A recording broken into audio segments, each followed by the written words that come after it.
What's up, VCs, founders, and the entrepreneur curious? You've made it, and you're here. It's Venture Daily with me, Peter Saddington. I am so glad to be back in the saddle, my friends. Welcome, everybody. I love being a part of your day. It is January 24th, and it's today's technology news. Today we're going to be going over a couple of news bits from Microsoft when it comes to their carbon negative pledge. This is a curious idea. I've been seeing more and more companies create these carbon negative pledges, and I'm really curious as to actually what the strategy behind these ideas are.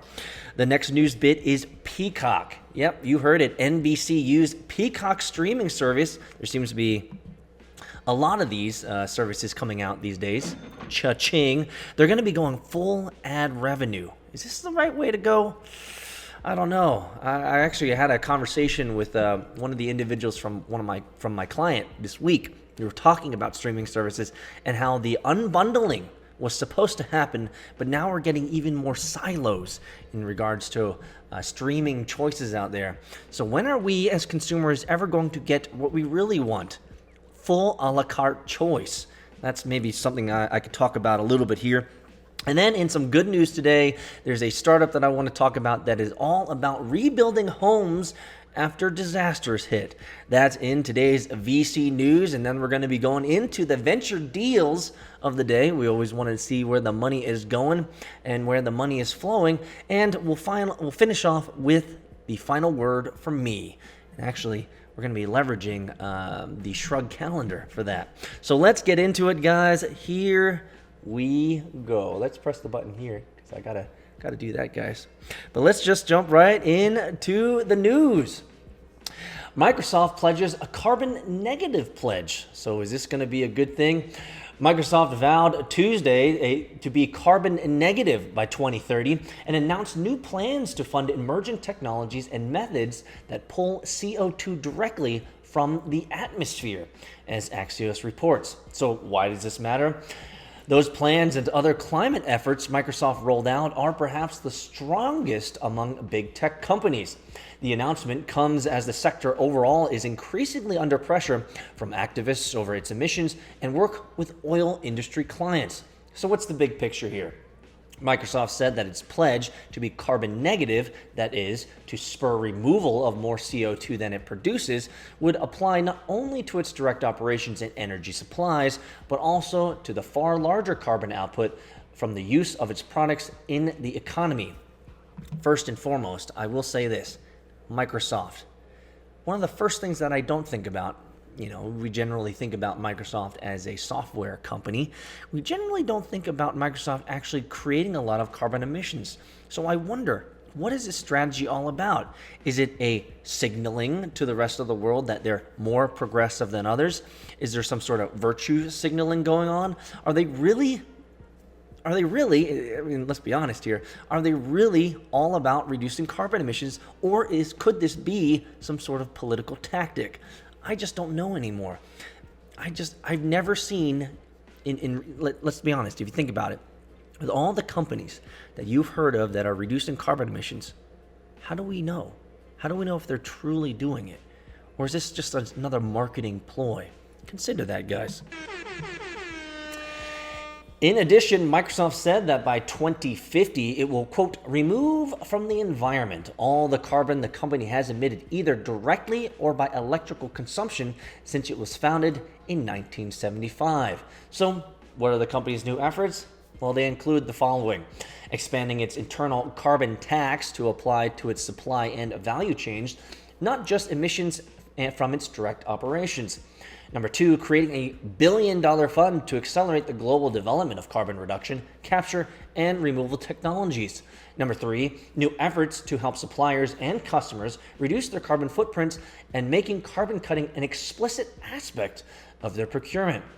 So what's the state of play right now when it comes to the carbon emission world? Well, the UN Scientific Report in 2018 concluded that pathways for holding temperature rise to 1.5 centigrade require some level of carbon removal, not just steeply cutting and preventing emissions. Carbon removal methods include, quote, direct air capture technologies, large-scale forest planting and restoration, bioenergy coupled with carbon capture and storage, and more. So, does this simply mean that Microsoft is going to be planting more trees? Maybe, I guess. Maybe this is just the way the world's working. To be socially and economically, what's the word I want to use? Responsible here. I maybe call me incredulous, call me one of those individuals who kind of questions a lot of things, especially, as a consultant, I question everything pretty much. But I just wonder sometimes, are they really making an impact? What are the results from these types of things? Because we never actually hear the results. We just hear what they're going to do. Let me know in the comments below whether you think this is a virtue signaling and marketing ploy, or are they really down to change the world here by planting trees? Maybe that's it. Maybe that's it, guys. Next up, NBCU's Peacock goes all in on ads. Is this a good decision? Let's find out. NBC Universal unveiled parts of its new streaming service, Peacock, to investors in New York Thursday, promising a consumer-friendly advertising experience that would set it apart from its many competitors, as Axios reports. So why does this matter? Unlike some of its entertainment rivals, NBCU plans to offer free and low-cost subscriptions subsidized by advertising. Netflix and Disney Plus are ad-free. They're ad-free, but you pay for the entire service. So the question really is the ad-free mechanism better than the ad-included systems? To be quite frank, if I'm going to be paying money to watch content, it better be ad-free. That's just my opinion. Let me know your comments in below. Let me know your opinions below. But if I'm not paying for content, I can understand that it should be ad-free.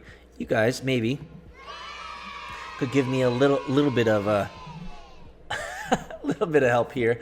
I don't run ads from YouTube on this thing, but I do run direct ads. We got to keep the game going, guys. So what are some of the details around this new Peacock streaming service? Well, NBCU is trying to make the case that while it will have ads, they will be less intrusive. How can ads be less intrusive? Ads are just a pain in the butt, guys. So they're going to have a low ad load. While most TV shows have an ad load of roughly 15 minutes per hour, NBCU executives say that Peacock will only have 5 minutes, but that's probably 5 minutes too many. So they're going to have these what they call effective frequency caps. Peacock will now limit how much it airs the same ads so audiences aren't inundated. They are also promising high-quality video. NBCU says that it will use patent-pending technology to ensure video quality. So what is it by the numbers? Along with debuting its ad strategy, NBCU also revealed its pricing plan. The service will have 3 pricing tiers. Number 1, free, ad-supported with limited programming. Number 2, $4.99 a month, ad-supported with current program and favorites like Friends and The Office. Oh, there's your favorites? I don't think I've ever watched a full season of The Office. And I'll tell you this, I certainly haven't watched a whole season of Friends. The third option is $9.99 a month, no ads with full programming, more than 600 movies and 400 TV series. They have all these new projects that have been debuted and 6 new scripted shows from creators including Mindy Kaling, Amy Poehler, Norman Lear, and Will Forte. I don't know any of these guys. It will also be the only place to stream shows from the Law & Order and Chicago Fire franchises. I didn't know those were still around. Clearly, I'm not a huge consumer of these types of pieces of content here, guys. So what's the big picture? With more people ditching their expensive cable packages for cheaper digital TV options, Comcast, NBC Universal's parent company, needs to ensure that it provides an incentive for consumers to keep buying its services, which also include home broadband. Peacock will also be offered to Comcast cable customers and internet-only Flex customers for free when it launches April 15th. The streaming service will launch nationally on July 15th. Well, When it comes to the entire idea of consumer content, especially around TV, we've seen this thing happen, this wave of sorts, a lot of backlash in, I'd say, maybe the 2008 to 2015-ish realm, in which there were a lot of complaints about the bundling packages of internet services, telephone services, and TV services. One of the things that consumers want, well, what do you guys want? You want choices. You want the ability to choose what you want to watch. And having covered the cryptocurrency and blockchain space for a long while, I know that there are systems out there and tools that are being built, as well as applications being built, that will potentially, in the future, allow you to only pay for content that you truly want to watch. And in some cases, you only pay by the minute or even by the second. So let me know your thoughts. What do you think about the bundling? Are you going to be signing up for NBCU's Peacock? I'll tell you, I'm sure, certainly not. So let's go on to this last news article let's go on to this last news article, guys. This is going to be some positive stuff. In this last news bit, there's a startup that aims to make home rebuilding easier. It's called Homebound, a startup that looks to help ease the process of rebuilding homes after a disaster. Announced Thursday that it has raised a fresh $35 million in Series B funding. Congratulations. So why does this matter? In the wake of disasters, money often flows in to help residents rebuild, but homeowners often lack experience and expertise, and communities often don't have enough tradespeople to do the job. So how does this work? Homebound pairs customers who have lost their homes in a fire with a concierge who helps guide them through the process of planning to ultimately move back. The company uses digital tools to help homeowners monitor the reconstruction process, view plans, and keep tabs on their budgets. So what's a little bit of background on Homebound? Well, Homebound was first conceived in the wake of the 2017 wildfires in Northern California that were mostly created by our own government. A co-founder, Jack Abram, lost his home in the fires. Quote, in the aftermath of the wildfires, homeowners who lost homes, including Jack, felt helpless as they started the process of trying to rebuild. CEO Nikki Petchett told Axios. From tackling insurance claims to coordinating with contractors and architects, there was simply too much for anyone to navigate alone. So what's needed? Patchett says that the company thought the hard part would be finding enough contractors, but it was actually amazing and an amazing surprise when we found people outside Sonoma area who were willing and eager to be a part of the mission. Instead, Petchett says the company had realized that finding enough people with local expertise is key, as is reminding customers that even with their service, rebuilding is still going to be a tough process and helping them persevere. So what's next for this Homebound company? For now, the 65-person company is focused on Santa Rosa and Malibu. Petchett said the company will only expand to additional areas when it has enough resources and local connections. Well, that is a positive news bit, even though we never want homes to be destroyed by disasters, man-made or otherwise. And this is a great thing that companies are looking for opportunities, or finding rather, opportunities to help out people who have been affected by these types of disasters. I think they're taking the right approach when it comes to their expansion, now that they're flush with Series B capital to the tune of $35 million. Cha-ching. I think they're taking the right strategy. They're going slow. They're building it out, and they're not going to expand beyond the scale that is required. It's going to be really interesting to see, and I'm going to be keeping up to date on this particular startup because, as a home builder myself, I understand how painful this process can be. And I also know some people out in California who have been personally affected by these wildfires. So, for me, this is one of those news bits that I really, really enjoy covering because it's helping people that I know. Thanks, guys, for today's news bits. Let's go on to the next section of Venture Deals. Startup story, guys. You got it. Your company just got seed round financed. Congratulations. You're going to the moon. But now you have to scale.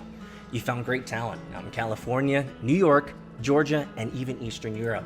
So what communications platform will you be using to ensure your international team is always aligned? Well, the answer is easy. Slack.com for Teams. We've used Slack for all of our previous startups, and they've supported us in tremendous ways. And we want to give them a thanks today for supporting VCHunting.com. Did you also know that Slack is a great tool for personal use? Yeah, I use my own personal Slack channel to drop in documents, notes, to-dos, and follow-ups to ensure that my workflow throughout the day is right on course.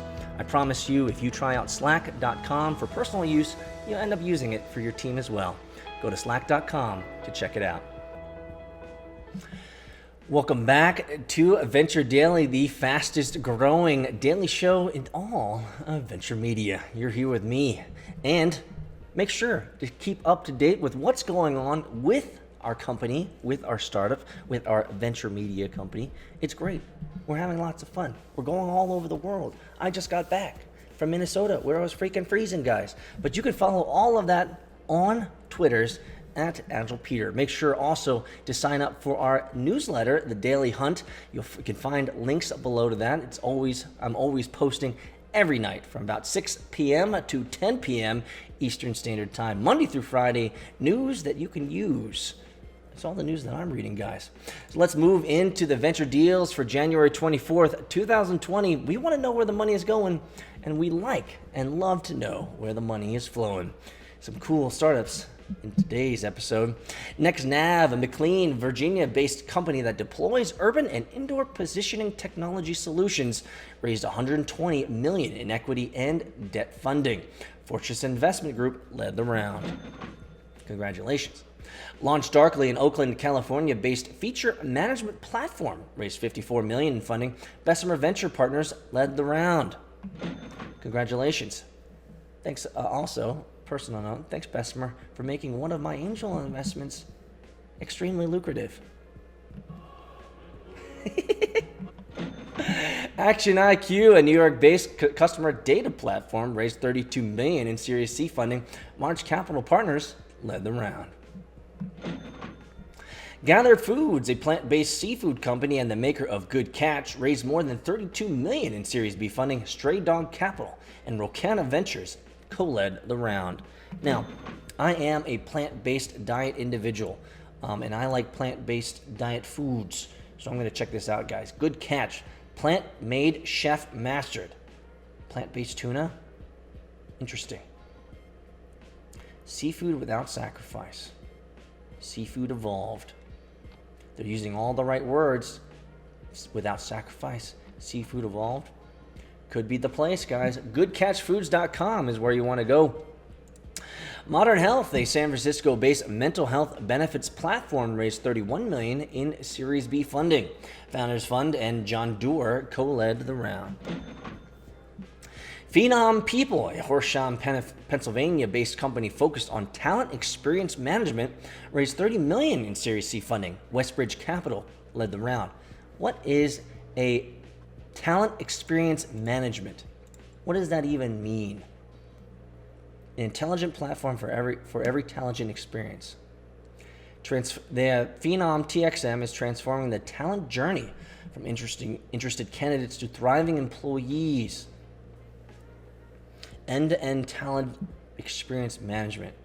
So does this mean that it allows you to hire people and then it allows you to help ingrain them, assimilate them into your culture so that they have a good hiring experience? Is that how this works? Candidate experience, employee experience, recruiter experience. Man, this is looking very much like Adobe in the old days. It's like Adobe Flash, ActionScript, Macromedia. I mean, let's be honest. Come on, guys. If you weren't alive around the Macromedia Flash days, then you're missing out on a juicy joke here. But these colors are very reminiscent of the old Adobe color schemes, if you know what I mean. Espagon, a San Francisco-based microservices application monitoring company, raised $16 million in Series A funding. U.S. Venture Partners led the round. Essential Accessibility, a Canada-based provider of web accessibility compliance solutions for businesses, raised $16 million in funding. Lead Edge Capital led the round. Congratulations. Leap, a San Francisco-based provider of universal distributed energy marketplace, raised $8.2 million in Series A equity and debt funding. Union Square Ventures led the round. Spokephone, a New Zealand-based mobile voice company, raised $4.5 million in Series A funding. Marbrook Investments led the round. This is interesting. You have my attention. Let's check it out. Spokephone. Let's check out Spokephone. What's Spokephone all about? Unleash your business. Phone system for the mobile generation. Turns mobile phones into a serious business phone system for 3,000 to 3,000 employees. Okay. So you set it up in minutes.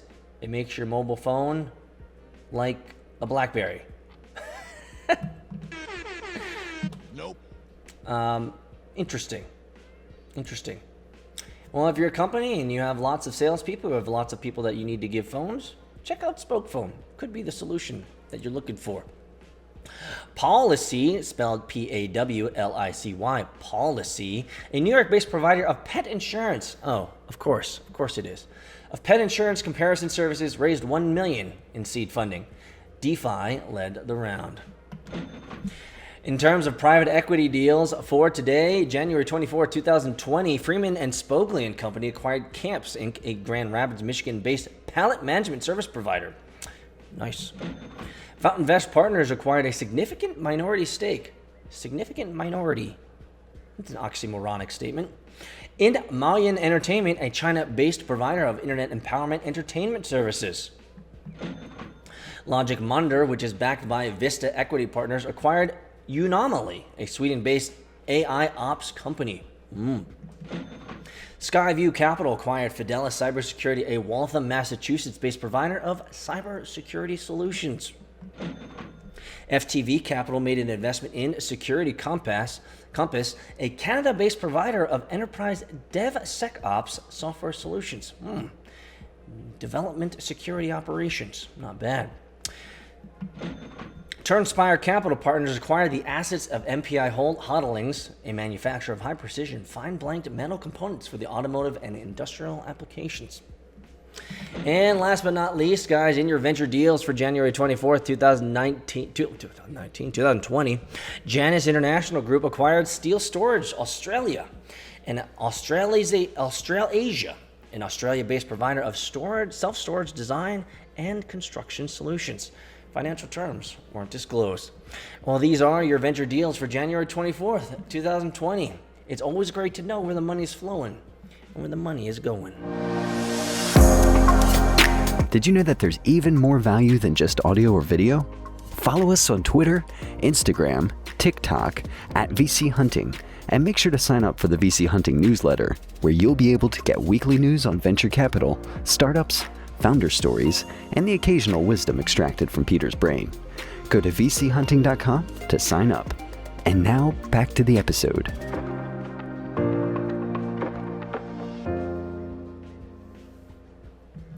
Well, it is great to be back in the saddle and be back home. And you might be wondering, whoa, Peter, what happened? Where were you? Well, if you haven't been following the tweeters, if you haven't been following me on the tweeters, then you don't know. I was up in Minnesota, St. Paul, the area around there, working with a client up there who has, let's just say, lots of mainframe and new development options and opportunities in front of it. They needed some Agile training. And so for me, it's one of those things. Agile and Scrum transformed my life, and I love training Agile, and I love training Scrum to anyone that wants to listen and hear. Agile and Scrum is one of those things that I love to go out and help people learn about because it changed my life. I used Agile and Scrum to build my previous startups, and so far, my track record's pretty good. One acquisition, one that's going to the moon, and one that's been venture funded through a seed round and moving into the Series A. I tell you, we're doing a pretty good job here. And so that's where I was. But now I'm back home, and man, I'll tell you, it is good to be back home. It was freezing up there. I had the option on the first day, so I flew in, I got there, and on the first day, I got a hotel that was 0.6 miles. 0.7 miles from the client.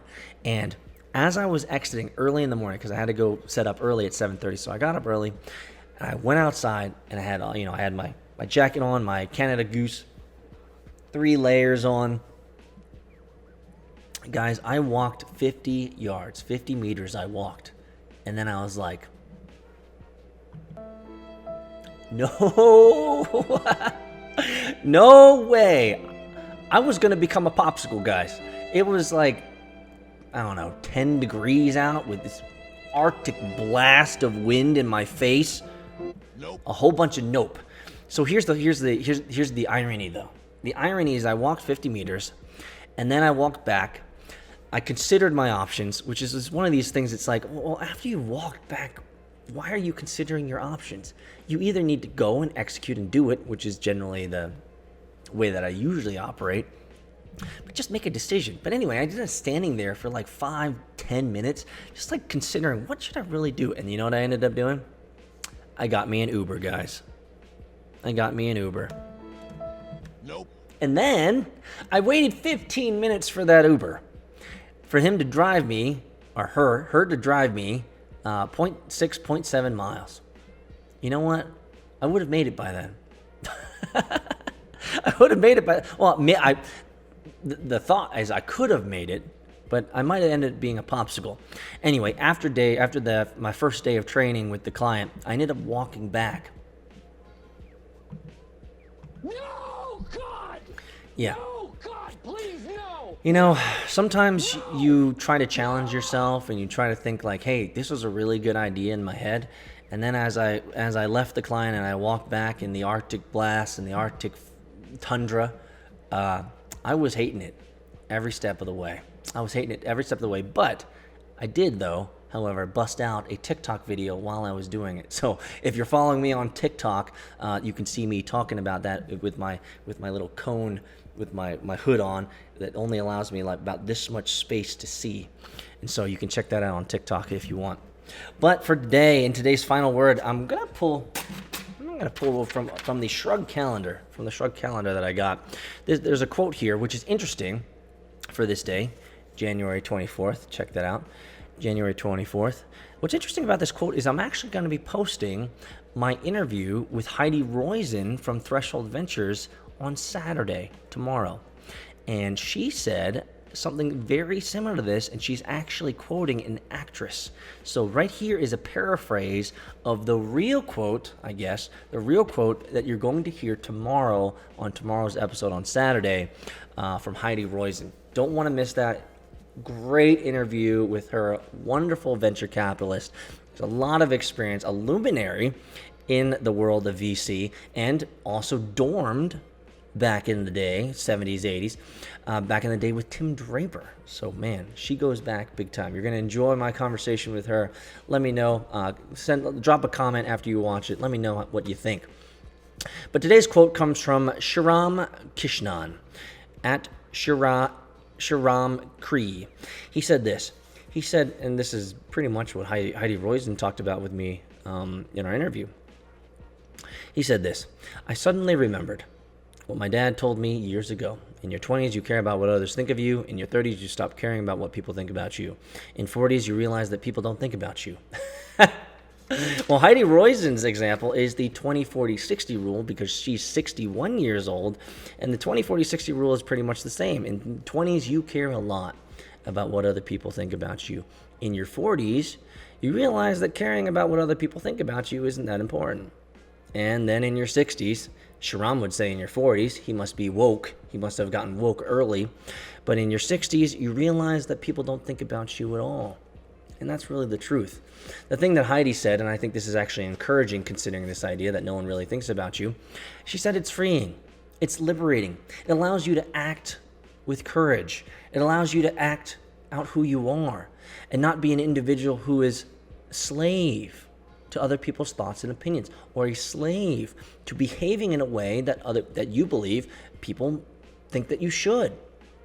Now, it's not bad to have good, a good countenance, a good personality, a nice personality, an amenable personality, a person who is generally a good person of sorts. But at the same time, you don't need to be what others want you to be. It reminds me of a conversation that I had. When did I have this conversation? It wasn't too long ago, maybe a couple weeks ago, with an individual. And it was around this idea of being what other people want you to be. And the conversation started off with a lot of the expectations that were put on this individual's plate as a young man, especially as a student from his parents. Being Asian, and this is a stereotypical thing to say, but it's true in this person's case, his parents wanted him to be a doctor. They wanted him to be one of those dudes. They wanted him to be, quote unquote, worldly successful, or had worldly success in that particular regard. He spent 4 years and then another 4 years getting his doctorate, getting his medical degree, but now he hates it. And you know what he'd rather do? He'd rather just play video games. You know what he should have done? He should have just started playing video games those 8 years ago, those 10 years ago. Well, shoot, now he's been doing this for like 6, so I guess he should have been doing this 15, 16, 17 years ago. It is fascinating what you can accomplish in 10 years. We often, and this is actually a quote from Bill Gates, we often overestimate what we think we can do in the course of a year, but we severely underestimate what we can do in the course of 10 years. Those incremental deposits are valuable.